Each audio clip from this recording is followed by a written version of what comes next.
আসসালামু আলাইকুম ভিউয়ার্স, কেমন আছেন সবাই? আশা করছি সবাই ভালো আছেন। আমি আলহামদুলিল্লাহ ভালো আছি। তো নতুন আরেকটি ব্লগ নিয়ে চলে আসলাম আপনাদের মাঝে। তো আজকে তো মেহমান আসার কথা, এদিকে সকাল থেকেই বৃষ্টি হচ্ছে। তো বৃষ্টি দেখে আরও খারাপ লাগছিল। তো মেহমানদের কথা ভেবেই ভীষণ খারাপ লাগছে, যেহেতু আজকে ননদ জামাই আসার কথা। তো এই যে টানা বৃষ্টি হচ্ছে, প্রায় 3 ঘন্টার মতো হবে এই বৃষ্টি হয়েই যাচ্ছে। তো বৃষ্টির কারণে বাইরে কাপড়ও নাড়তে পারছি না, এত বৃষ্টি হচ্ছিল। বাচ্চারাও ঘর থেকে বের হতে পারছে না, তাই ওদেরও ভালো লাগছে না, মানে ঘরে একদম বন্দি হয়েছিল বৃষ্টির জন্য। তো এতই বৃষ্টি হচ্ছিল, দেখতেই পারছেন। তো বৃষ্টি দেখতে ভালো লাগে, তবে টানা এরকম বৃষ্টি থাকাটা আমার কাছে একদমই ভালো লাগে না। যাই হোক, আল্লাহর রহমতের বৃষ্টি হচ্ছে। তো এদিকে বাতাসও ছিল প্রচণ্ড। তো আমি কাপড়গুলো ধুয়ে ঘরের মধ্যেই নেড়ে দিয়েছি, বাইরে তো আর নাড়ার উপায় নেই, তাই ঘরের মধ্যেই নেড়ে ফ্যান ছেড়ে দিয়েছি। তো কারেন্ট যতক্ষণ থাকে ফ্যানের বাতাসে হয়তো বা কিছুটা শুকিয়ে যাবে। তো বাইরে দিলে কাপড়গুলো আরও শুকিয়ে যেত যদি দিনটা ভালো থাকতো। তো ওয়েদার তো দেখলেনি, সকাল থেকে একদম বৃষ্টিময় ওয়েদার। তো এদিকে আমি ছেলের সকালের খাবারে ব্রেড ভিজিয়ে নিয়েছি দুধ আর মধু দিয়ে।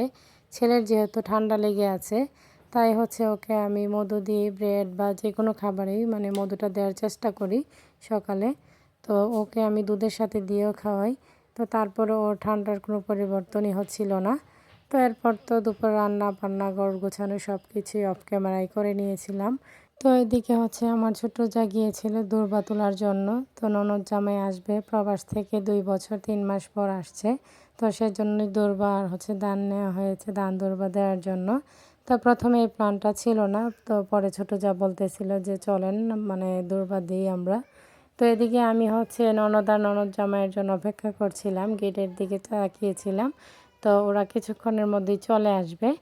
তো ভিডিও দেখতে দেখতে যারা এই পর্যায়ে চলে এসেছেন, শুরুতে লাইক দিতে ভুলে গিয়েছেন, তারা অবশ্যই একটি লাইক দিয়ে ভিডিওটি কন্টিনিউ করবেন।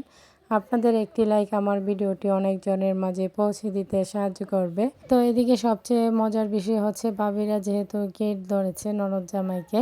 তো গেট ধরার মজার মুহূর্তটা ছিল এটাই, মানে কোলাও ছিল না, কিছুই ছিল না, তাই আমার মানে ছোট যা নতুন একটা জুড়ি নিয়ে এসেছে। তো সেটা দেখে আমার ননদ কোনোভাবেই মানতে পারতেছিল না। সে তো বলতেছিল এই যে এই জুড়ি দেখে আমরা টাকা দিব না। তো আমাদেরও খুবই হাসি পাচ্ছিল। তো হঠাৎ করেই যেহেতু প্ল্যান করা, এর মধ্যেই সব কিছু। তো আগে থেকে কোনো কিছুই আমরা প্রিপারেশন নিয়ে রাখিনি। তো ননদ জামাইও হাসতেছিল, সেটা নিয়ে অনেক মজা করছিল। তো সবাই মিলে একটু মজা আনন্দ একটু খুনসুটি হচ্ছিল আর কি ননদ জামাইয়ের সাথে। তো প্রবাস থেকে এত বছর পর আসছে দেখলাম, মানে প্রায় 2 বছর 3 মাস পর।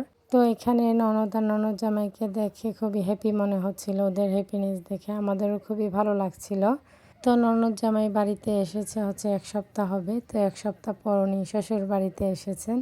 তো এই তো দেখতেই পেলেন। তো আমাদেরকে গেট ধরাতে ভাবিদের কত টাকা দিল।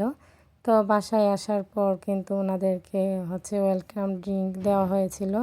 তো এরপর এখানে ড্রাগন কেটে দেওয়া হয়েছে। তো বাচ্চারা তো আঙ্কেলকে পেয়ে খুব খুশি। এদিকে আমার ছোট যা যেহেতু একটু অসুস্থ, তাই ও বাবার বাড়িতে যাচ্ছিল। সাথে আমার দেবর আর ওর বাচ্চা ছিল, ওরা তো খুব খুশি মনে ও চলে যাচ্ছিল, মানে যা যাবে বাবার বাড়ি আর বাচ্চাটা যাবে নানুর বাড়ি। নানুর বাড়িতে বলতে তো বাচ্চারা খুবই পাগল। তো কাউকে না বলেই চলে যাচ্ছিল। পরে আমি ডাক দিয়ে ওর সাথে একটু মজা করছিলাম। তো সবার কাছে আমার ছোট্ট একটি রিকোয়েস্ট, কেউ স্কিপ করবেন না, পুরো ভিডিওটি দেখে নেবেন। ভিডিওর কোনো অংশ দেখে যদি আপনাদের একটু ভালো লেগে থাকে, লাইক কমেন্ট শেয়ার করে দিবেন। আমার ছোট্ট চ্যানেলটিকে সাবস্ক্রাইব করে বেল আইকনটি বাজিয়ে দিবেন। যারা নতুন ভিউয়ার্সরা জয়েন হয়েছেন, তাদের কাছে যদি আমার ভিডিওর কোনো অংশ দেখে একটু ভালো লেগে যায়, সাবস্ক্রাইব করে পাশে থেকে যাবেন। তো এদিকে ননদ জামাই আসার সময় ব্যাগ ভর্তি করে এখানে মিষ্টি ফল নিয়ে এসেছিল। তো আম, ড্রাগন, মিষ্টি, নিমকি এগুলোই। তো এদিকে প্রতিবেশীদেরকেও দেওয়া হচ্ছিল। তো এখানে মিষ্টি, আম সেগুলি আর কি দেওয়া হয়েছে সবাইকে। তো এরপর রাতের রান্না শুরু হয়ে গিয়েছে, যেহেতু রাতের খাবার খাবে ওরা। তো ওরা তো আসছে একদম বিকেলের দিকে। তো এখানে মুরগি রান্না চলছিল। তো যাই হোক, রাতের খাবার কিছুক্ষণের মধ্যেই সার্ভ করে দেওয়া হবে। তো ননদ জামাইয়ের আবার ঠান্ডা লেগে গিয়েছে, যেহেতু এক দেশ থেকে আরেক দেশে এসেছে হঠাৎ করে। মানে এই আবহাওয়াটা। তো যাই হোক কলাটাও বসেছিল, তাই বলতেছিল যে দুধ চা খাবে না, রং চাই খাবে। তাই ওনার জন্য হচ্ছে এখানে রং চাই বানিয়ে নেওয়া হচ্ছে। তো এরপর আমি হচ্ছে ফলগুলোকে প্যাকেট থেকে ঢেলে নিয়েছি, ঝুড়িতে রেখে দিয়েছি। তো বাচ্চাদেরকেও দিচ্ছিলাম, ওরা খাবে না। তো যাই হোক এদিকে আমরা তো আমাদের মতো করে ব্যস্তই ছিলাম, মেহমান বাড়িতে আসলে তো জানেনই সবাই সবার মতো করে ব্যস্ত থাকে। তারপর ভালো লাগছিল সবাই যেহেতু একসাথে আছি, তো সেজন্য খুবই আনন্দ হচ্ছিল, অনেক গল্পও হচ্ছিল। তো সব কিছু মিলিয়ে ভালোই লাগছিল। তো পরে হচ্ছে ওদেরকে রাতের খাবার সার্ভ করে দেওয়া হলো। তো সার্ভ করে হচ্ছে ননদ আর তার জামাইকে ডেকে নিয়েছিলাম।